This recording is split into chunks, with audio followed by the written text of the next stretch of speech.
अस्सलामुअलैकुम, मैं हूं मोहम्मद जुनैद। शाहज़ेब खानज़ादा की गैर मौजूदगी में इस प्रोग्राम की मेज़बानी मैं कर रहा हूं। इमरान खान ने अपनी पार्टी को 10 मुहर्रम के बाद तहरीक चलाने का हुक्म दिया था, जिस पर पार्टी में कुछ ऐसी पेशरफ्त हुई कि अब तहरीक इंसाफ की एहतजाजी तहरीक पीछे चली गई है, जबकि पार्टी के अंदरूनी इख्तलाफात और कन्फ्यूजन खुल कर सामने आ रही है। पहले इमरान खान ने एहतजाजी तहरीक को 5 अगस्त तक अरूज पर पहुँचाने का पैगाम भिजवाया था।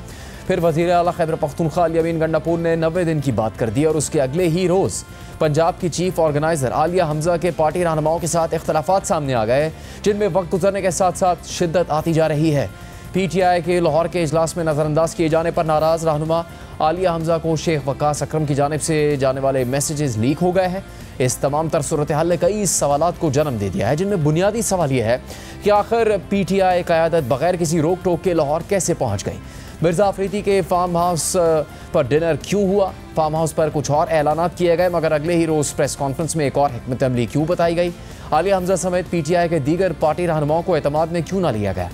एहतजाज से मुतालिक वाज़ेह ऐलानात क्यों नहीं किए गए? उम्मीद जाहिर की जा रही थी कि इन पूरे हालात में जेल में कैद इमरान खान की जानिब से पार्टी रहनुमाओं के ज़रिए कोई वाज़ेह बात सामने आएगी, मगर आज इमरान खान की बहनों और बैरिस्टर सैफ के अलावा किसी और पार्टी रहनुमा को इमरान खान से जेल में मुलाकात की इजाज़त नहीं दी गई, जबकि बैरिस्टर गौहर और दीगर अफराद को बाहर ही रोक लिया गया।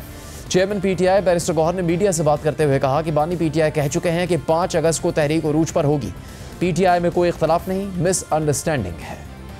हम कोई गुरिल्ला फोर्स तो नहीं है कि आकर क्या टेके करे और आए और चीज़ों को तोड़े और आगे बढ़े, और ऐसा होना होता तो पहले हो चुका हो। 5 अगस्त और 90 दिन का ये क्या मामला है? नहीं, देखो 90 दिन का तो उन्होंने तो एक रूटीन में स्टेटमेंट दी है। उन्होंने कहा था जी कि 90 दिन में आर एंड फार, उनका मतलब ये था कि जी एटलीस्ट 90 डेज़ में तो कोई आउटकम होना चाहिए। खान साहब की तहरीक शुरू हो चुकी है और खान साहब कह चुके हैं कि जी इसका पीक होगा 5 तारीख को, और 5 तारीख खान साहब के अरेस्ट के 2 साल पूरे हो जाएंगे। लेकिन इख्तलाफ कोई नहीं है, मिसअंडरस्टैंडिंग जाती है, तो इसलिए मिसअंडरस्टैंडिंग नहीं होगी। मेरी दोनों से बात हुई है, शेख वकास साहब से भी बात हुई है, मेरी आलिया हमजा से भी बात हुई है। मैंने उनसे रिक्वेस्ट भी की है कि जो भी मामला है वो हम अंदर इंस्टेड आप ये कि बाहर आ जाए, तो मजीद कोई गुफ्तगू बाहर नहीं आएगी।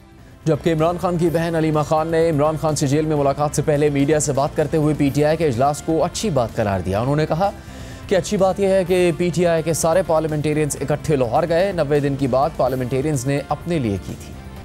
फैमिली ने कहा था कि ये बड़ा अच्छा है कि पंजाब के अंदर सारे MPs MNAs यकजहती दिखाएंगे और पंजाब का हौसला होगा। ये हमें पता था, ये इमरान खान को बताया था, हमने सबने इसको अप्रिशिएट किया। तो कंट्रोवर्सी यहाँ पे बनी कि पंजाब की क़यादत को नहीं बुलाया गया, इस हवाले से आप क्या कहेंगी? आलिया हमजा ने ट्वीट भी किया। देखिए, हमें तो सिर्फ ये पता है कि पार्लियामेंटेरियंस की गैदरिंग थी, पार्लियामेंटेरियंस की मीटिंग थी। खान साहब ने 5 अगस्त की डेट दी थी। ये अली अमीन गंडापुर ने 90 दिन का जो टाइम दिया है, इसकी स्टोरी हमें समझ नहीं आ रही, जरा वो बताएं। नहीं, आज मैंने पीछे भी बचत साहब बता के गए 90 दिन का उनका मतलब था कि 90 दिन में पार्लियामेंटेरियंस की मीटिंग थी ना, तो पार्लियामेंटेरियंस डिसाइड करेंगे हमने सियासत में रहने के नहीं, ये पार्लियामेंटेरियंस का फैसला था।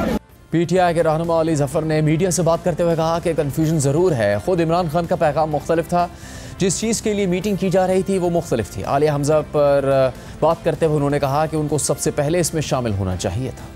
कन्फ्यूजन तो है ज़रूर, क्योंकि जो इमरान खान साहब का जो आया था पैगाम वो मुख्तलिफ था। जिस चीज़ के लिए वो पार्लियामेंट्री मीटिंग हो रही थी वो मुख्तलिफ था। उसके बाद कुछ तब्दीलियाँ आई, तो हो सकता है स्ट्रेटजीज़ की आई, लेकिन मेरे पास उसकी क्लैरिटी नहीं है। आलिया हमजा को हटा दिया गया, क्या बात है? उनको पूरे प्रोग्राम में कहीं भी नहीं बुलाया गया और उनके आपस में ऑडियो लीक भी जो है वो सामने आई, क्या कहते हैं इस पे? वो यकीनी तौर पे वो चीफ ऑर्गेनाइज़र हैं पंजाब में। अगर कोई हो रही है तकरीब और अगर कोई मूवमेंट हो रही है तो उनको तो सबसे पहले उसके अंदर शामिल होना चाहिए था और करना चाहिए था और होनी चाहिए थी। उनको जो मैंने सुना है, कोई सेक्रेटरी जनरल साहब ने कहा है कि शायद वो मसरूफ़ हैं या मसरूफ़ थी। मैंने जब उनसे पूछा तो उन्होंने कहा ये कैसे हो सकता है कि मैं मसरूफ़ हूँ, मुझे तो बताया ही नहीं था।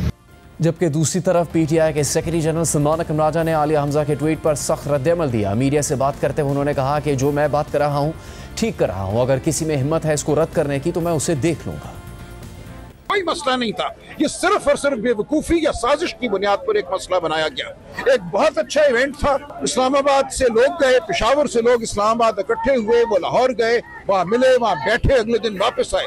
इसमें कोई तनाज़े की बात नहीं थी, वहाँ किसी को मदऊ नहीं करना था प्रेस कॉन्फ्रेंस पर। जो नहीं आया वो अपनी मर्जी से नहीं आया, ना आने की जरूरत थी, किसी को आने की जरूरत नहीं थी उस प्रेस कॉन्फ्रेंस पर। मैं सिर्फ इसलिए गया कि वजीर आला आया हुआ है, अच्छा नहीं लगेगा कि वो अकेला प्रेस कॉन्फ्रेंस करे। वहाँ सिर्फ 3 लोग मौजूद थे अली अमीन साहब के साथ, मैं, अहमद बच्चर साहब और लतीफ खोसा साहब। अगर कोई चौथा आना चाहता तो आ सकता था, ना दावत की जरूरत थी, ना किसी को रोकना था हमने।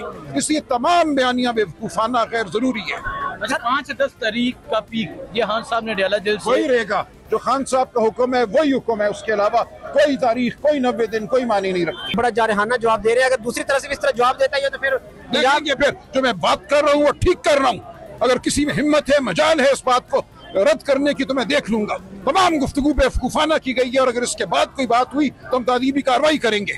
एक अच्छे इवेंट को बेवकूफाना वजह से मुतनाज़ बनाया गया, ये हम बर्दाश्त नहीं करेंगे। अंदर बैठ के मामला नहीं थे तय। क्यों ट्वीट की किसी ने? फिर क्या वजह थी एक प्रेस कॉन्फ्रेंस के बाद ट्वीट करने की? कौन सी वो प्रेस कॉन्फ्रेंस कोई ऐसा कोई बड़ा वाकया था कि वहाँ होना ना होना इस बायस था कि ट्वीट की जाए? मैं उस ट्वीट को भी कंडेम करता हूँ। खबरदार आइंदा किसी ने ऐसी कोई हरकत की। सर, आप लोगों ने उनसे राब्ता किया? उनको कोई जरूरत नहीं राब्ता करने की। जिसने गलती की है वो माफी मांगे। सर, इससे तो लगता है अली हमजा माफी मांगे, जो भी होगा वो देखा जाएगा, ये अंदरूनी मामला है ये। सर, इससे तो लगता है कि अली हमजा को फारिग किया जा रहा है। कोई फारिग नहीं किया जा रहा। वो अपना काम करें, जिस काम के लिए उनको मुकर्रर किया गया है उनको वो काम करना है। उनको पंजाब को मोबिलाइज करना है, पंजाब में उन्होंने तहरीक चलानी है, उनका ये काम है। उनका काम ट्वीट करना नहीं है। मिर्जा अफरीदी के फार्म हाउस पे जो जाएगा, इस पे भी मेरा कोई ताल्लुक नहीं है इससे। ना जाते तो बहुत बेहतर था, मेरा इस बात से कोई ताल्लुक नहीं है।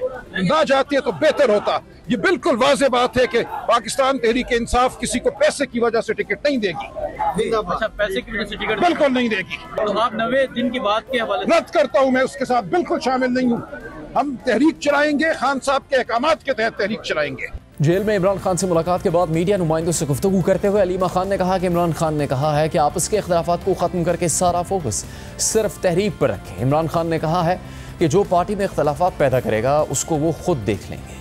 बड़ा सख्ती से उन्होंने पैगाम भेजा है, सारा पार्टी का फोकस तहरीक के ऊपर होना चाहिए, सारे तहरीक को चलाएंगे, इस पे मुतहद रहें और जो अपने ज़ाती इख्तलाफात हैं इनको आप बिल्कुल ख़त्म करें। इस चीज़ पे इमरान खान खुश हुए कि सारे मिल के लाहौर गए थे। उन्होंने ये कहा है कि अगर इख्तलाफात ये करेंगे कोई भी पार्टी में तो मैं उनका फैसला फिर खुद कर लूँगा। उन्होंने कहा कि हम यहाँ इतना जुल्म सह रहे हैं जेलों में, हम सारे कैदी जो जेलों में बैठे हैं और आपको अपने ज़ाती इख्तलाफात की फ़िक्र है और आपको इन चीज़ों की फ़िक्र है, आपको हम कह रहे हैं कि पाकिस्तान के लिए तहरीक चलाएं, आप सारों को उसके ऊपर मुत्तहिद होकर वही चलानी चाहिए और ये सोचें कि जो हम जो मुश्किल काट रहे हैं जेलों के अंदर।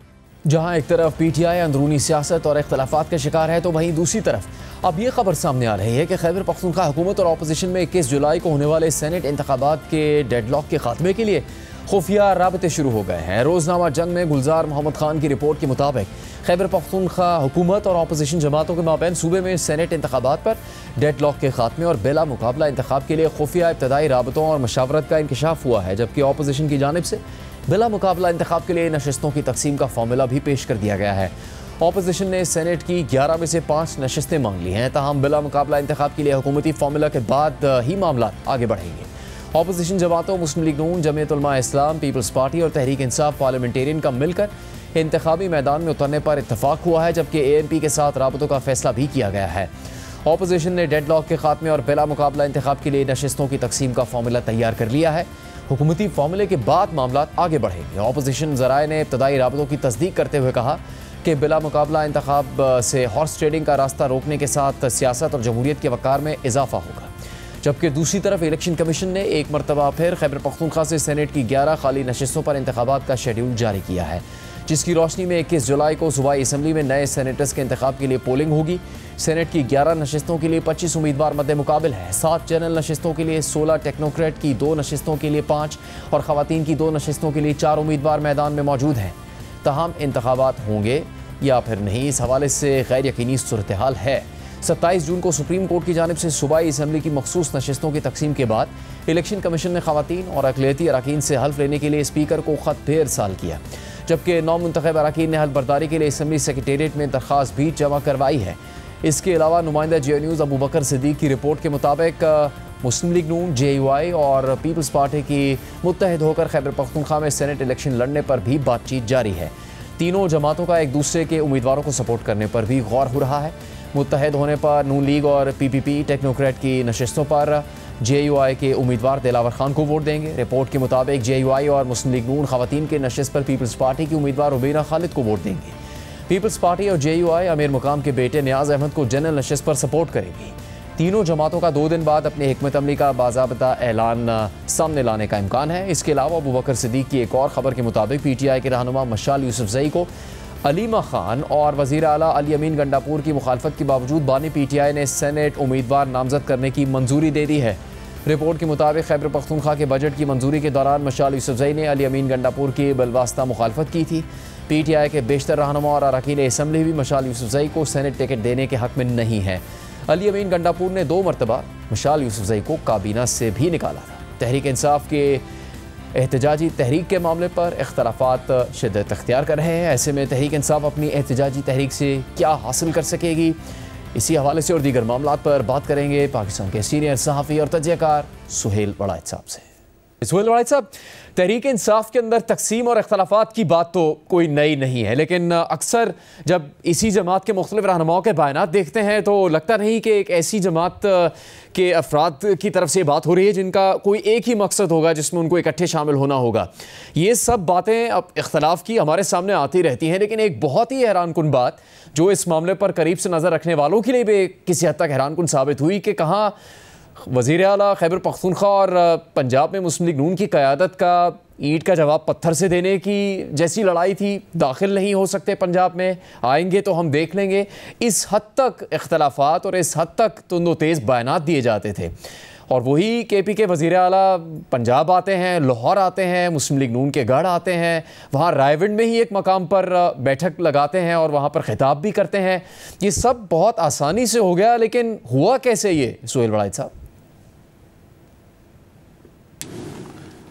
देखिए, एक तो खैर ये अच्छी बात है कि पंजाब ने कोई उनको रुकावट नहीं डाली, और दूसरा मेरा ख्याल है कि डेफिनेटली इसमें कोई ना कोई अंडरस्टैंडिंग हुई होगी। जो भी एडमिनिस्ट्रेशन है, हुकूमत है, उसके साथ किसी अंडरस्टैंडिंग के नतीजे में ही यहाँ आए होंगे, वगरना ज़ाहिर है ऐसा मुमकिन नहीं था। पहले जितनी दफ़ा भी आए हैं तो उस पर उंगलियाँ उठी, एतराज़ उठे। पंजाब गवर्नमेंट ने भी जब लाहौर भी आए थे तो वहाँ पुलिस बहुत ज़्यादा मौजूद थी पिछली दफ़ा, और उसके ऊपर कई उंगलियां उठी थी। लेकिन इस दफ़ा वो बड़े सुकून से आए हैं, और आए भी ऐसे कंटेंशियस इशू पे हैं कि वो जो 26 MPs थे उनकी हमायत में आए हैं, और उनकी हमायत में पार्लियामेंटेरियंस को लेके आए हैं। 500-400 गाड़ियों का काफ़िला था, वो आके जो है वो रायविंड पे रुके हैं, वहाँ पे उन्होंने खाना खाया है। तो ये सारा एक हवाले से तो बड़ा खुशाइंद है कि मुल्क के अंदर चीज़ें अंडरस्टैंडिंग से हुई हैं, लेकिन पीटीआई के पॉइंट ऑफ व्यू से ज़ाहिर है वो उंगलियां उठा रहे हैं कि ये एक अंडरस्टैंडिंग से आए हैं। फिर आलिया हमजा साहिबा ने कहा कि जी हमें क्यों नहीं बुलाया, हमें क्यों नहीं अहमियत दी। लेकिन क्या इसके नतीजे में कोई बड़ी मफामत भी हो सकेगी? मेरा ख्याल है ये नहीं है, ऐसा नहीं होने वाला। इशू ये है कि जो लोग समझते हैं कि पीटीआई की हुकूमत वहाँ पे तब्दील कर दी जाए, मेरा नहीं ख्याल कि ये स्ट्रेटजी जो है ये फ़ायदेमंद होगी। उसकी वजह यह है कि इस वक्त पीटीआई चूँकि रूल कर रही है पिछली 3 टेन्योर से, तो अब उसकी अगर वो कारकर्दगी नहीं दिखाती तो ये अब उसका नुकसान होना शुरू हो जाएगा, वोट बैंक में भी, सपोर्ट में भी, स्ट्रीट पावर में भी। और अगर ये कंटिन्यू करते हैं तो इनके लिए मसाइल पैदा होते जाएंगे। दूसरी तरफ अगर ये आज रुखसत हो जाते हैं अमीन गंडापुर साहब, तो दोबारा से पीटीआई की सर्ज होगी कि ये, क्योंकि ज़ाहिर है मसाइल ऐसे हैं कि नई हुकूमत भी हैंडल नहीं कर सकेगी, और वो ज़ाहिर है पॉपुलर वोट पे भी मबनी नहीं होगी। तो वो 2 मसाइल हो गए कि एक तो वो पॉपुलर नहीं होगी, उसकी वोट बैंक का बुनियाद ठीक नहीं होगी, और तीसरा वो भी कोई ना दहशतगर्दी को कंट्रोल करना इतना आसान है, ना केपी के मसाइल कंट्रोल करना इतना आसान है, तो वो भी नाकाम होगी। और तीसरा मैं आपको ये अर्ज़ करना चाहता हूँ कि अब दुनिया में जो एक नई मिसाल ये हो गई है कि रजीम चेंज ना करें, फेस चेंज ना करें, क्योंकि सद्दाम का, लीबिया का और शाम का मैसेज ये है कि रजीम चेंज करने से फ़ायदा नहीं होता, नुकसान होता है। अगर आपने उस रजीम को कमज़ोर करना है, नुकसान पहुंचाना है, तो उसके असासे, उसकी ताकत, उसकी पावर वो छीन लो। और मेरा ख़्याल है कि अली अमीन गंडापुर साहब जो हैं वो हुकूमत को भी ये सूट करते हैं कि उनके मुजाहरे करने की ताकत जो है उसको छीन लिया जाए। और जिस तरह वो पहले इस्लामाबाद आते थे क्राउड लेके, इससे उन्हें रोका जाए, लेकिन बाकी हुकूमत करनी दी जाए ताकि पीटीआई को अगर वोट बैंक का नुकसान होना है तो उसका हो। सुहेल भाई साहब, तहरीक इंसाफ के वज़ीर आला अली अमीन गंडापुर से मुतालिक तो मुस्लिम लीग नून के रहनुमा बयान देते ही रहते हैं कि उनके बड़े ख़ास राब्ते हैं और राब्ते रहते हैं। उनको क्या कोई ज़मानत दी गई लाहौर आने से पहले, या मुस्लिम लीग नून को फिर कोई ज़मानत दी गई? अगर कोई तहरीक शुरू होती है जिसका दावा तहरीक इंसाफ करेगी उनकी तरफ से, तो तहरीक शुरू हो चुकी है, लेकिन अगर जल्द से जुलूस होते हैं, एहतजाज होता है, रस्ते बंद होते हैं और उस तहरीक का आगाज़ लाहौर से होना है, तो उस सूरत में क्या कोई ज़मानत दी गई है मुस्लिम लीग नून को, पंजाब हुकूमत को, कि उन्होंने कोई एतराज़ भी नहीं किया, कोई गुस्से का इजहार भी नहीं किया तहरीक इंसाफ की इस बैठक और मनसूबाबंदी पर? कि जुनैद साहब, मेरे ख़्याल में तो अली अमीन गंडापुर साहब एक वंडरफुल आदमी है। उनकी जो कारनामे हैं इन पे पूरी एक किताब लिखी जा सकती है कि जिस तरह वो मुश्किल हालात में एक तरफ पीटीआई के जब चाहते हैं हीरो बन जाते हैं, दूसरी तरफ वो गवर्नमेंट को भी जो है वो मैनेज कर रहे हैं, एस्टेब्लिशमेंट को मैनेज कर रहे हैं। इतना मुश्किल दौर जो है वो उन्होंने निकाल लिया है। और सबसे जो दिलचस्प बात मैं आपको शेयर करना चाहूँ, जो कि शायद लोगों को पता ना हो, ये भी बिल्कुल 100% सच है कि हर जगह पर जाकर गंडापुर जो है वो इमरान की रिहाई की कोशिश भी करते हैं, बात भी करते हैं। ये बिल्कुल झूठ है कि वो बात नहीं करते, वो बात करते हैं। मेरे इल्म में है बिल्कुल टॉप लेवल पर भी उन्होंने बात की है। जहाँ ये बात करनी बड़ी मुश्किल है वहाँ भी ये हर दफ़ा बात करते हैं। दूसरी बात यह है कि पीटीआई के अंदर दो बड़े वाज़े तौर पर नुक्ता हाय नज़र है। एक नुक्ता नज़र यह है कि हमें किसी भी सूरत से मसालियत नहीं करनी। हमने जो दबाव जारी रखा हुआ है, ये इल्लीगल गवर्नमेंट है, ये मैंडेट नहीं है इसके पास, और बिल आखिर एस्टेब्लिशमेंट कभी मजबूर हो जाएगी हमारे साथ मुज़ाकरात करने की। हमें ये स्ट्रेटजी जारी रखनी चाहिए, तहरीक चलानी चाहिए, उनके ख़िलाफ़ सख्त रवैया रखना चाहिए, ट्वीट्स करने चाहिए, उनके ख़िलाफ़ सोशल मीडिया को एक्टिव रखना चाहिए। एक ये पॉइंट ऑफ व्यू है, लेकिन इस पॉइंट ऑफ व्यू का लीडरशिप में बहुत कम लोग हैं जो इसके हामी हैं। एक दूसरा पॉइंट ऑफ व्यू है जो ये कहता है कि ये सोशल मीडिया हमें नुकसान पहुंचा रहा है। चुनांचे आपने देखा कि गंडापुर साहब का कई सोशल मीडिया के लोगों के साथ बाकायदा तनाज़ा हुआ और बाकायदा एक दूसरे के ख़िलाफ़ गौहर साहब जो हैं उन्होंने एक दफ़ा भरपूर बयान दिया जो है, और भी लोगों के बहुत सारे बयानात आए जो कि उस सोशल मीडिया के बयानिए से इत्तफाक नहीं करते और वो समझते हैं कि ये बयानिया हमें नुकसान पहुंचा रहा है, इमरान की रिहाई में रुकावट है और फ़ौज के साथ और मुक़्तदरा के साथ सुलह में ये बहुत बड़ा मसला है। तो हम जो बानी हैं, बानी पीटीआई, वो दोनों चीज़ों को चलाते हैं। एक तरफ तो ज़ाहिर है वो बार बार मुक़्तदरा से भी राब्ता करके कोई ना कोई अपनी बात पहुंचाते हैं, लेकिन जनरल परसेप्शन जो उन्होंने अपनी रखी हुई है वो सोशल मीडिया के साथ अपने आप को अलाइन करते हैं। जो पीटीआई का सोशल मीडिया है, जो उनकी अपनी ऑफिशियल ट्विटर हैंडल है, वो हमेशा एक सख्त लाइन पेश करता है जिसका मतलब यही होता है कि भाई हमने किसी सूरत भी मुज़ाकरात नहीं करने। लेकिन वो एफ़र्ट दूसरी भी करते हैं, लेकिन उन्होंने स्टांस यही रखा हुआ है।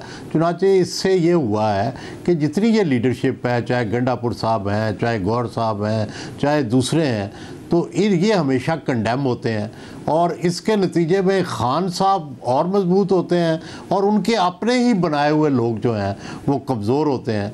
तो ये उनके लिए काउंटर प्रोडक्टिव साबित हो रहा है।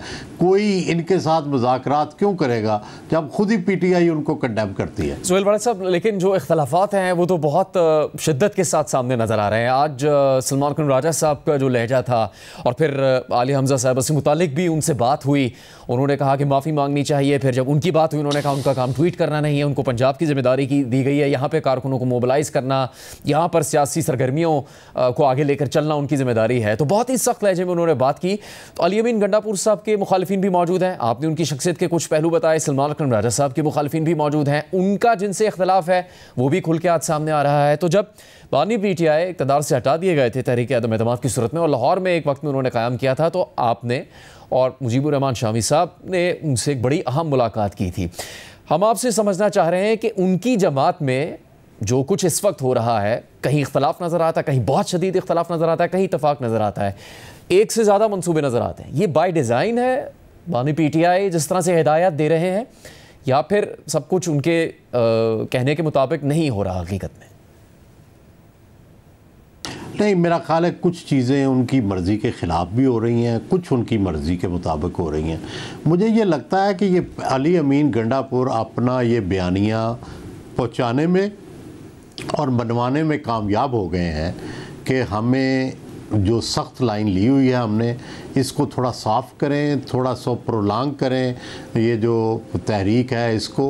आप ये देखें कि सलमान अकरम राजा साहब, अली अमीन गंडापुर साहब और जो तमाम लीडरशिप थी वो उस प्रेस कॉन्फ्रेंस में बैठी थी जिसमें गंडापुर साहब ने बज़ाहिर बड़ी जारहाना तकरीर की और जिसके बाद वो लाहौर आए और लाहौर आके उन्होंने 90 दिन का टाइम ले लिया बजाय 5 अगस्त के।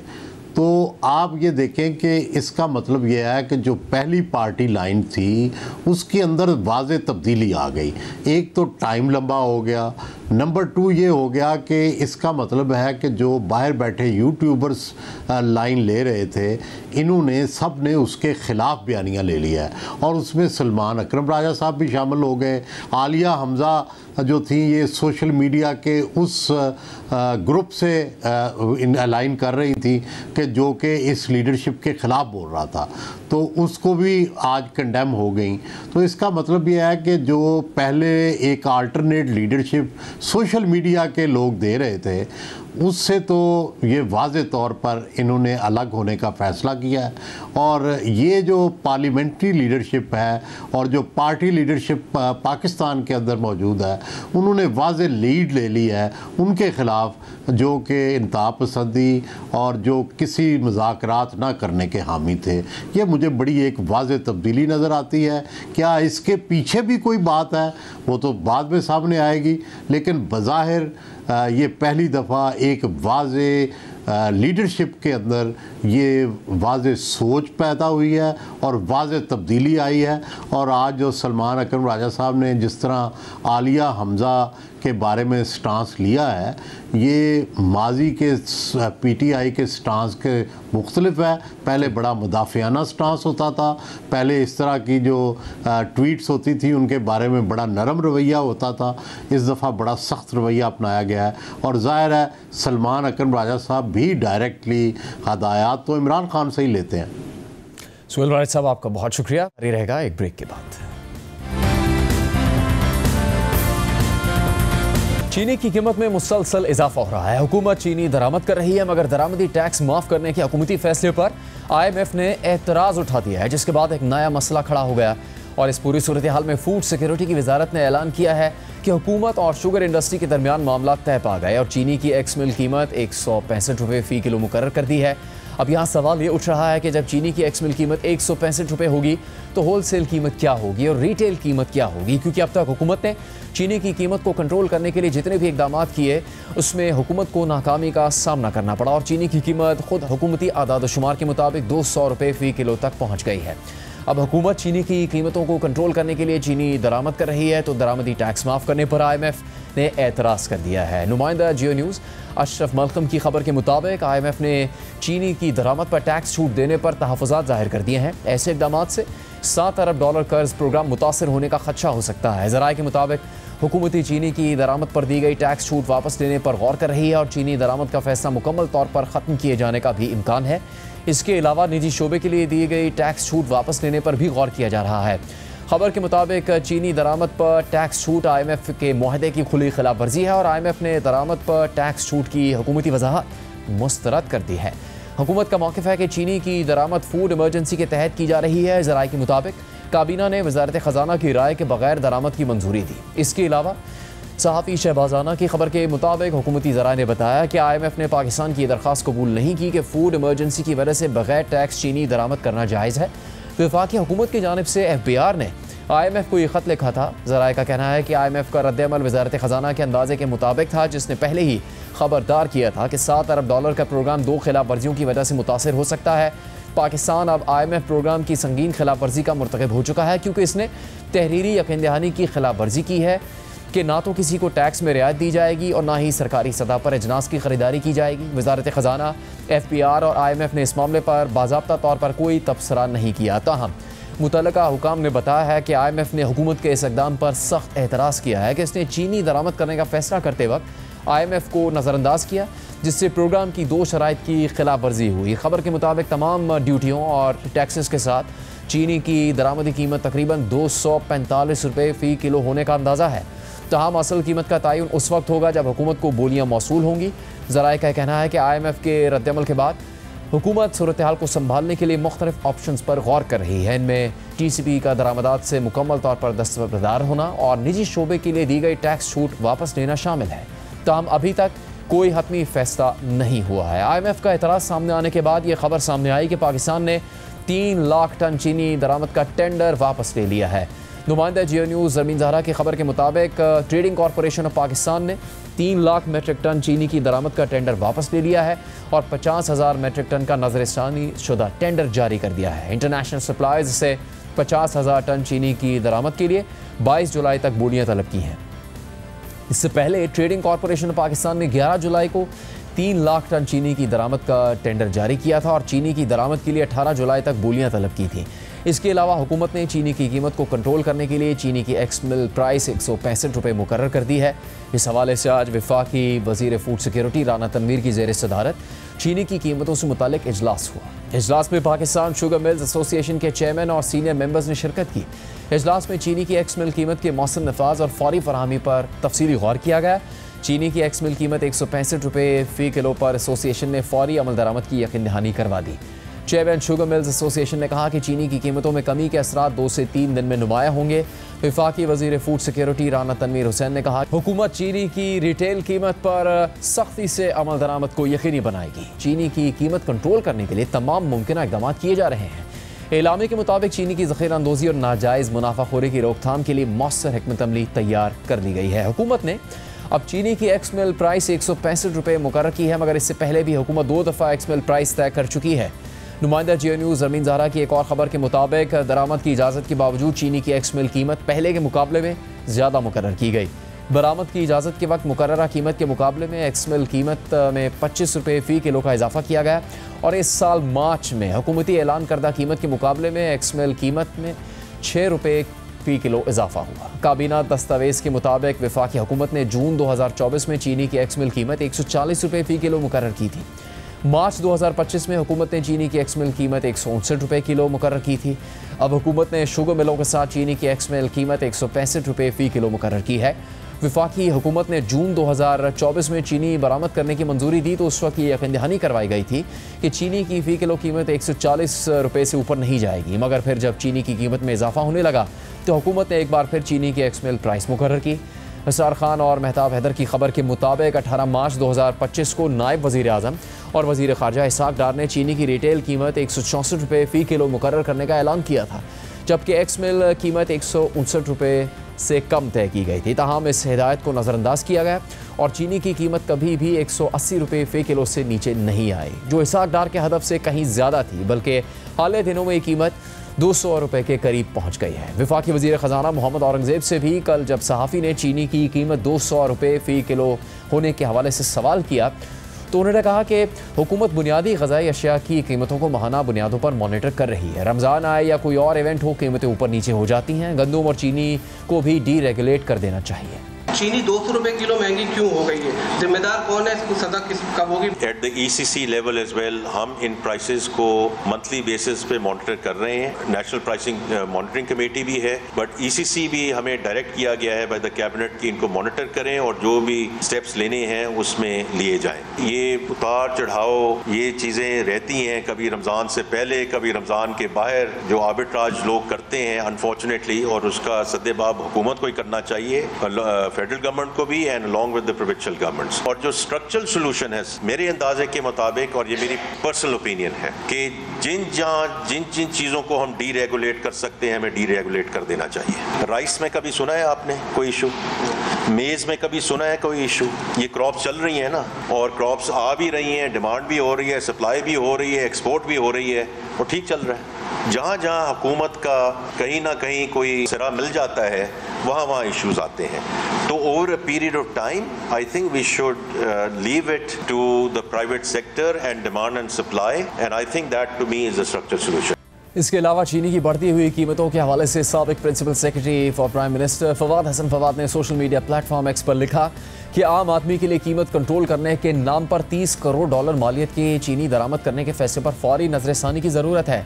आम आदमी चीनी का बड़ा सारिफ नहीं, हकीकत में चीनी की बड़ी सारिफ फूड एंड बेवरेजेस इंडस्ट्री है। साबिक प्रिंसिपल सेक्रेटरी फवाद हसन फवाद ने कहा कि ये वही लोग थे जिन्होंने पहले ज़र मुबादला कमाने के नाम पर एक्सपोर्ट ऑर्डर हासिल किए और अब वही ज़र मुबादला अपने लिए चीनी की दरामद पर खर्च कर रही है, जबकि उन्होंने एक्सपोर्ट और मकामी मार्केट में कीमतों में उतार चढ़ाव करके बहुत ज़्यादा मुनाफा कमाया। चीनी का सालाना फ़ी का इस्तेमाल 28 किलोग्राम है। इससे बढ़कर ये कि चीनी एक मुज़र सेहत चीज़ है, ये कोई ऐसी चीज़ नहीं जिस पर कीमती ज़र मुबादला खर्च कर दिया जाए। आम लोग तो आज मशरूबात और मिठाइयाँ ख़रीद भी नहीं सकते, लेकिन फिर भी हम उनके नाम पर चीनी दरामद करना चाहते हैं और मज़ीद ज़र मुबादला खर्च करने का सोच रहे हैं। इसके अलावा उन्होंने मज़ीद लिखा कि कीमतों पर कंट्रोल रखना हुकूमत की बुनियादी जिम्मेदारी है और अगर हुकूमत ये काम ना कर सके तो उसकी नाकामी है। इसकी बुनियाद पर दरामद का जवाज़ नहीं बनता। हुकूमत असल मसले पर तवज्जो क्यों नहीं देती? चीनी की कीमत बढ़ने में शुगर इंडस्ट्री, मिडलमैन और ताजरों के किरदार की छानबीन होनी चाहिए, ना कि मज़ीद दरामद कर दी जाए। फवाद हसन फवाद का मज़ीद कहना था कि वैसे उन लोगों का क्या बना जिन्होंने बरामद की इजाज़त दी थी और FPR कहाँ है? अगर FPR शुगर इंडस्ट्री के पिछले 5 साल के मुनाफे पर फोकस कर ले और इस मुनाफे पर 35% टैक्स ले ले तो टैक्स आमदन में खला को किसी हद तक पुर किया जा सकता है। चीनी की बढ़ती हुई कीमत और हुकूमती हिकमत अमली के हवाले से ही हम बात करेंगे सीनियर सहाफ़ी जियो न्यूज़ के नुमाइंदे अशरफ मलकम साहब से। अशरफ साहब, इस वक्त जो मामला सामने है चीनी की दस्तयाबी और कीमत के हवाले से, उसमें जिम्मेदारी का तयन करने लगे, वो तो ऊपर से शुरू हो रहा है। वो तो इसहाक डार साहब के भी फैसले हैं जो नायब वज़ीर आज़म भी हैं और वज़ीर ख़ारजा भी हैं, लेकिन इस वक्त जो मसला दरपेश है वो IMF के एतराज़ के बाद ज़्यादा संगीन हो गया है। अब हुकूमत के पास क्या रास्ता है? चूँकि चीनी महंगी होने की वजह से परेशानी का इज़हार किया गया, अब जो इक़दाम करने पड़ेंगे उससे चीनी तो सस्ती हो भी नहीं सकेगी, इंपोर्ट भी महंगी होगी, बेचा भी नहीं जा सकेगा उसे सस्ता। जी बिल्कुल, आपने दुरुस्त कहा। मैं इस पे जितनी भी जमहूरी हुकूमत में जिम्मेदारी होती है वो इज्तिमाई जिम्मेदारी होती है, किसी एक शख्स की जिम्मेदारी नहीं होती। चीनी के मामला में मामला इसलिए ज़्यादा संगीन और ज़्यादा हसास हो जाता है। अगर आप देखें तो हम बगैर ज़्यादा तफसील में जाए कहूँगा, इस वक्त सदर पाकिस्तान आसिफ जरदारी, वज़ीर-ए-आज़म पाकिस्तान शहबाज शरीफ साहब, पंजाब चीफ मिनिस्टर मरियम नवाज साहब और मियाँ नवाज शरीफ साहब इस तमाम चीनी के कारोबार से जुड़े हुए हैं। चीनी के मसले पे कोई भी इशू हो जिनको बहुत सेंसिटिव होना चाहिए ताकि उंगलियां इनकी तरफ ना उठें। अब इनका इसमें कोई किरदार है या ना है, लेकिन इनका उंगलियां इनकी तरफ जरूर उठती हैं कि क्यों ये फैसले किए गए। अब सवाल ये उठता है कि जब हमारे पास एक्सपोर्ट का एक इशू आया, इसी से उसकी अप्रूवल ली गई, 5 रुकनी कमेटी या 5 वजारती कमेटी, दूसरे वज़रा भी होते हैं, उस लेवल पे जब शुगर मिल एसोसिएशन से कमिटमेंट ली गई कि चीनी की एक्सपोर्ट हमें करने की इजाजत दीजिए 7,50,000 मीट्रिक टन, तो हम इसको चीनी की कीमतें नहीं बढ़ने देंगे। एक फैसला हो गया, एग्रीमेंट हो गया। अब उस एग्रीमेंट की वायोलेशन हुई, अब उसकी वायोलेशन की सजा कोई ना कोई तो होनी चाहिए ना। एक मुहतात अंदाजे के मुताबिक इस कारोबार में 115 अरब रुपए ज्यादा कमाए गए हैं शुगर इंडस्ट्री की तरफ से, और FBR का कहना बहुत ही सेफ, जो FBR का दादो शुमार है कम से कम गवर्नमेंट को नुकसान जो हुआ कम से कम 40 अरब रुपए टैक्सेस की माध्यम में नुकसान हुआ है सारे सिलसिले में जी। आप क्यों 15 अरब वोट डाल लें, 40 वोट डाल लें, 155 अरब बनते हैं, क्यों आप 150 अरब जुर्माना नहीं ठोकते हो? जब चीनी की कीमत बढ़ रही थी हम भी रोज अखबारों में देखते थे, आए दिन प्राइम मिनिस्टर साहब एक नोटिस लेते थे, सख्त वार्निंग इशू करते थे, मीटिंग्स होती थी। इस आडार साहब की सरबराही में एक मीटिंग बन गई, कमेटी बन गई, उसकी मीटिंग होती रही। ये सारे के बावजूद क्या चीनी की कीमत नीचे आई? जवाब है नहीं आई। जब इतनी मीटिंग्स हो रही हैं, इतना एक्शन हो रहा है, प्राइम मिनिस्टर क्या इतने बेबस हैं? क्या इतना ताकतवर सेक्टर उनके सामने खड़ा है, वो कुछ नहीं कर सकते? एक तरफ तो बंद इंतजामी पर सवाल उठ रहा है, टैक्सेस में नुकसान हुआ, कीमती ज़र मुबादला खर्च करना पड़ेगा एक मसनूआत को दोबारा पाकिस्तान मंगवाने के लिए, इंपोर्ट करने के लिए। एक तरफ तो ये मामला है, दूसरी तरफ एक और सवाल है जी जुनैद साहब, मैं थोड़ी मैंने रोक दिया आपको। ये एक और सवाल है, हमारा जो रिकॉर्ड स्टॉक्स अवेलेबल हैं उसके मुताबिक में 5,50,000 टन एक महीने की चीनी दरकार होती है पूरे मुल्क में। हमारे पास उससे ज्यादा स्टॉक्स नवंबर तक के अवेलेबल हैं। नवंबर के फर्स्ट वीक में हर हाल में गन्ने की क्रशिंग शुरू होनी चाहिए। उस वक्त तक हमारे पास काफी चीनी मौजूद है, हमें चीनी दरामद करने की बिल्कुल कतन जरूरत नहीं है। अब चीनी दरामद क्यों हो रही है? चीनी पाकिस्तान के लोगों के लिए कतन दरामद नहीं हो रही। चीनी दरामद इसलिए हो रही है कि चीनी बाहर से आ जाए, चीनी के स्टॉक्स मौजूद हों। गन्ने का क्रशिंग सीजन में आज आपको लिख के देता हूं, जो गन्ने का क्रशिंग सीजन लेट करेंगे, उस लेट का नुकसान क्या होगा? उसका नुकसान जिम्मेदार को होगा कि उसको गन्ने का वजन आहिस्ता आहिस्ता कम होता जाएगा, गन्ने में पानी की तादाद कम होती है, शुगर की तादाद बढ़ती जाती है। चीनी के मालकान को, चीनी मिल्स के मालकान को फायदा होगा कि शुगर की क्वांटिटी गन्ने में ज्यादा हो जाएगी, उसी रेट पे इनको ज्यादा शुगर वाला गन्ना मिलेगा और इसमें कम पानी की परसेंटेज होती है, वो वक्त के साथ साथ दिसंबर तक बहुत कम हो जाती है। उसका दूसरा नुकसान क्या होता है खासतौर पर सिंध में और पंजाब में, कि बहुत से जिम्मेदार ने गन्ना काट के वहां गंदम काश्त करनी होती है, वो नहीं हो पाती। जिम्मेदार को दोहरा नुकसान होगा, एक गन्ने के वजन उसका कम हो जाएगा, दूसरा उसका गंदम काश्त नहीं कर सकेगा, वो भी आखिरकार मुल्क को नुकसान होना है। तो फायदा किसको होगा? फायदा सिर्फ और सिर्फ शुगर मिल्स को होगा, जो सस्ता गन्ना खरीदेगी, एक पका हुआ गन्ना खरीदेगी, ज्यादा पका हुआ गन्ना जिसमें चीनी की तादाद ज्यादा होगी। इस पहलू को हर गवर्नमेंट के फंक्शनरी को पता है। यही फिर सारी वो वजूहत है जिसकी वजह से हुकूमत इतना बड़ा रिस्क लेने पे तैयार हो गई कि IMF की शराइत की खिलाफ वर्जी तक बात पहुंच गई, उनकी तरफ से एतराज आ गया। जी बिल्कुल, इसकी मुझे समझ नहीं आती। मैं कहता हूँ एक मुआहदा हुआ हुकूमत पाकिस्तान और IMF के दरमियान कि किसी भी शोबे को कोई टैक्स एग्जम्पशन नहीं दी जाएगी, तो आपने कैसे उनकी मर्जी के बगैर ये फैसला कर लिया? आपको पता नहीं था इसका इम्पैक्ट होगा, इसका फॉल आउट होगा।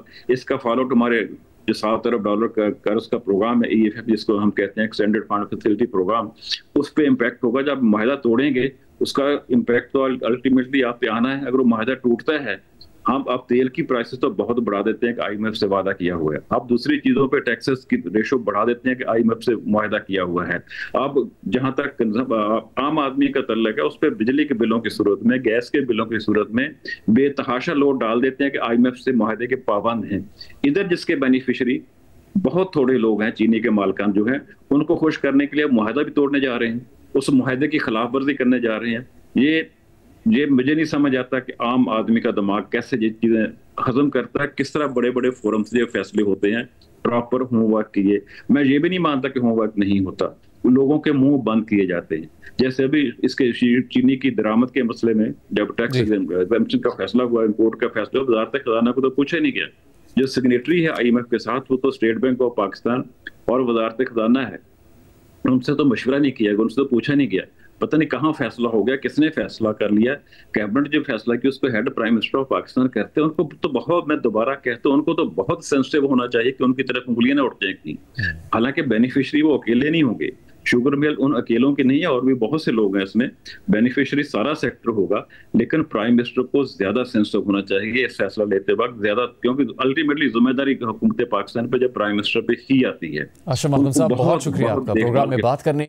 तमाम हकायक सामने आ चुके हैं, देखना है कि वजीर आजम इस पर क्या नोटिस लेते हैं और क्या फैसला करते हैं। एक तरफ टैक्सेस के हवाले से छूट की इजाज़त IMF की तरफ से नहीं दी जा रही, जिसमें यह खदशा जाहिर किया जा रहा है कि IMF की जानिब से मज़ीद ऐसे इकदाम किए जा सकते हैं जिससे पाकिस्तान और IMF के मुआहदे को नुकसान पहुँच सकता है। और दूसरी तरफ चीनी की कीमत पाकिस्तान में काबू में नहीं आ रही है। प्रोग्राम जारी रहेगा एक ब्रेक के बाद। गाज़ा में जंगबंदी से मुताल्लिक़ कतर, अमरीका और मिस्र की सालिसी में कई हफ्तों से जारी मुज़ाकरात में ताहाल कोई पेशरफ़्त सामने नहीं आई, जबकि आज कतर की वज़ारत ख़ारिजा ने कहा है कि जंगबंदी के लिए मुज़ाकरात रुके नहीं बल्कि अभी इब्तदाई मराहिल में हैं और इसराइल और हमास दोनों के वफूद इस वक्त दोहा में मौजूद हैं। मुज़ाकरात तो जारी हैं मगर इसराइली फ़ौज की जानिब से गाज़ा में हमले रुकने का नाम नहीं ले रहे और रिहायशी इमारतें, पनाहगाहें और बुनियादी सहूलियात के मराकज़ समेत इमदाद की तकसीम के मराकज़ मुसलसल इसराइली बमबारी का निशाना बन रहे हैं। आज होने वाले हमलों में इसराइली फोर्सेस ने गाज़ा के कम से कम 23 फ़लस्तीनियों को शहीद कर दिया, जबकि एक दिन पहले किए गए हमलों में कम से कम 78 फ़लस्तीनी शहीद हुए थे, जिनमें ख़वातीन, बच्चों और बुजुर्गों की एक बड़ी तादाद शामिल है। साथ ही इमदादी मराकज़ पर कंट्रोल और महदूद इमदादी सामान की इजाज़त की वजह से गाज़ा में खुराक, पानी, अद्वियात और बिजली की शदीद किल्लत भी बरकरार है। अक़वाम मुत्तहिदा के इदारे बारहा खबरदार कर चुके हैं कि इंसानी बहरान ख़तरनाक हद तक बढ़ चुका है, जबकि इमदाद की तकसीम के मराकज़ पर फ़लस्तीनियों का कत्लेआम भी जारी है और इन मतनाज़ मराकज़ के करीब फ़लस्तीनियों पर होने वाली फायरिंग की वीडियोज़ भी सामने आती रही हैं। इसी तरह की एक वीडियो में देखा जा सकता है कि सिक्योरिटी कॉन्ट्रैक्टर्स और इसराइली फ़ौजी भूख से निढाल फ़लस्तीनियों पर गोलियाँ चला रहे हैं और इमदाद के लिए जमा कई फ़लस्तीनी ख़ुद को गोलियों से बचाने की कोशिश कर रहे हैं। इस सारी सूरत हाल में इसराइली हुकूमत गाज़ा के शहरियों को मज़ीद तंग करने के लिए मंसूबे बना रही है, जिनका मकसद गाज़ा के ज़्यादा से ज़्यादा इलाकों पर कब्ज़ा है और फ़लस्तीनी आबादी को कैंप्स तक महदूद करना है, जिस पर अब इसराइल के अंदर से सख्त तनकीद हो रही है। अल जज़ीरा की रिपोर्ट के मुताबिक दो नुमाया इसराइली सियासतदान और साबिक़ वज़ीर आज़म ने नेतन्याहू की हुकूमत की उस तजवीज़ पर शदीद तनकीद की है जिसमें जनूबी गाज़ा पर एक नाम नहाद ह्यूमैनिटेरियन सिटी कायम करने का मंसूबा है। साबिक़ इसराइली वज़ीर आज़म एहूद ओलमर्ट और याइर लपीद का कहना है कि ये तजवीज़ दरअसल फ़लस्तीनियों को एक कंसंट्रेशन कैंप में कैद करने के मुतरादिफ है।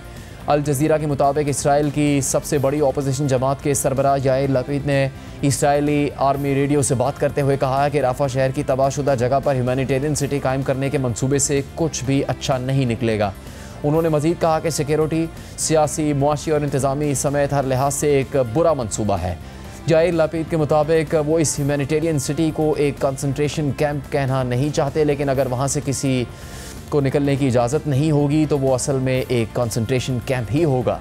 याद रहे कि याइर लपीद 2022 में 6 माह के लिए इसराइल के वज़ीर आज़म रह चुके हैं, जबकि 2006 से 2009 तक इसराइल के वज़ीर आज़म रहने वाले एहूद ओलमर्ट ने बरतानवी अखबार दी गार्डियन से बात करते हुए कहा है कि ये एक कंसंट्रेशन कैंप है। उन्होंने मज़ीद कहा कि अगर फ़लस्तीनियों को इस नए ह्यूमैनिटेरियन सिटी में ज़बरदस्ती मुंतकिल किया जाता है तो ये एथनिक क्लेंजिंग का हिस्सा समझा जाएगा। जब वो एक ऐसा कैंप बनाते हैं जहां वो गज़ा की निस्फ से ज़्यादा आबादी को साफ़ करना चाहते हैं तो इस हिकमत अमली का साफ मतलब ये है कि उनका मकसद फ़लस्तीनियों को बचाना नहीं बल्कि उन्हें निकालना, धकेलना और दूर फेंक देना है।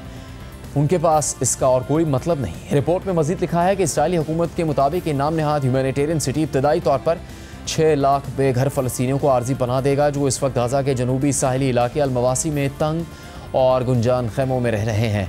लेकिन आखिरकार ये मंसूबा है कि गाज़ा की 20 लाख से ज़्यादा की पूरी आबादी को इसी मकाम पर मुंतकिल कर दिया जाए। सैटेलाइट तस्वीर से ये बात ज़ाहिर होती है कि हालिया महीनों में रफ़ा में इसराइली अफवाज ने इमारतें गिराने की कार्रवाइयाँ तेज़ कर दी हैं और 4 अप्रैल तक तबाहशुदा इमारतों की तादाद तकरीबन 15,800 थी, जो 4 जुलाई तक बढ़कर 28,600 हो गई। जहाँ एक तरफ इसराइली सियासतदान गाज़ा के शहरियों को कैंप्स में रखने पर नेतन्याहू हुकूमत को तनकीद का निशाना बना रहे हैं, वहीं ख़ुद इसराइल के आर्मी चीफ ने इस मनसूबे पर सख्त तहफ़्फ़ुज़ात का इजहार कर दिया है। बरतानवी अखबार दी गार्डियन के मुताबिक इसराइली हुकूमत और इसराइली फ़ौज के दरमियान जनूबी गाज़ा में फ़लस्तीनियों के लिए मुजाविज़ा कैंप की लागत और इसके असरात पर इख्तलाफ पैदा हो गया है। इस मनसूबे पर इस वक्त मज़ीद तनकीद हुई जब साबिक़ इसराइली वज़ीर आज़म एहूद ओलमर्ट ने खबरदार किया कि अगर ये मनसूबा आगे बढ़ा तो ये कंसंट्रेशन कैंप बन जाएगा। रिपोर्ट में मज़ीद लिखा कि इसराइली फ़ौज ने भी इस मनसूबे की मुखालफत की है, हालांकि इसे इस पर अमल दरामद के लिए मनसूबा तैयार करने का हुक्म दिया गया। इसराइली मीडिया के मुताबिक इतवार की रात एक सिक्योरिटी काबीना के इजलास में उस वक्त ये इख्तलाफ खुलकर सामने आया जब इसराइली फ़ौज के सरबराह जनरल अयाल ज़मीर की नेतन्याहू से तकरार हुई। रिपोर्ट के मुताबिक अयाल ज़मीर ने मुबैना तौर पर कहा कि यह मनसूबा इसराइली फ़ौज के वसाइल और फंड्स को दूसरी तरफ मोड़ देगा, जिससे उसकी जंगी सलाहियत मुतासिर होगी और यरगमालियों को बचाने की कोशिशें भी कमज़ोर पड़ेंगी। दी गार्डियन के मुताबिक जनरल आयाल ज़मीर के दफ्तर ने पहले भी एक कानूनी दरख्वास्त के जवाब में मौक़िफ़ इख्तियार किया था कि आम शहरियों को ज़बरदस्ती मुंतकिल करना, उन्हें किसी मखसूस जगह पर जमा करना जंग का मकसद नहीं। ये दरख्वास्त ऐसे रिजर्व फ़ौजियों ने दायर की थी जो इस खदशे का इजहार कर रहे थे कि उन्हें जंगी जराइम से मुतालिक गैर कानूनी अहकाम दिए जा सकते हैं। रिपोर्ट्स के मुताबिक नेतन्याहू ने आयाल ज़मीर पर सख्त तनकीद करते हुए कहा कि जो मनसूबा उनके सामने पेश किया गया वो बहुत महंगा और बहुत सुस्त है। इसराइल के चैनल 12 के मुताबिक नेतन्याहू ने कहा कि उन्होंने एक हकीकत पसंदाना मनसूबा तलब किया था और मुतालबा किया कि मंगल तक इसका सस्ता और तेज़ तर मुतबादल पेश किया जाए। इसी तरह इसराइली वज़ारत ख़जाना के हुकाम ने भी ह्यूमैनिटेरियन सिटी के मनसूबे पर एतराज़ात उठाए हैं। एक इसराइली अखबार के मुताबिक इसराइली वज़ारत ख़जाना के हुकाम ने कहा कि इस मनसूबे पर सालाना तकरीबन 15 अरब शेकल यानी तकरीबन $4.5 अरब तक की लागत आएगी, जो कि इसराइल के अपने बजट पर बहुत बड़ा बोझ होगा।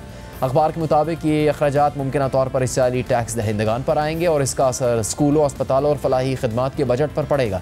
जबकि एक इसराइली न्यूज़ वेबसाइट के मुताबिक आला इसराइली हुकाम का अंदाज़ा है कि इस मुजवज़ा ह्यूमैनिटेरियन सिटी की तामीर पर 2.7 अरब से $4 अरब तक लागत आएगी। हुकाम ने मज़ीद बताया कि अगर ये मनसूबे आगे बढ़ते हैं तो इब्तदाई मरहले में इसकी तकरीबन तमाम लागत इसराइल को खुद बर्दाश्त करनी पड़ेगी। प्रोग्राम का यहाँ पर अख्ताम होता है।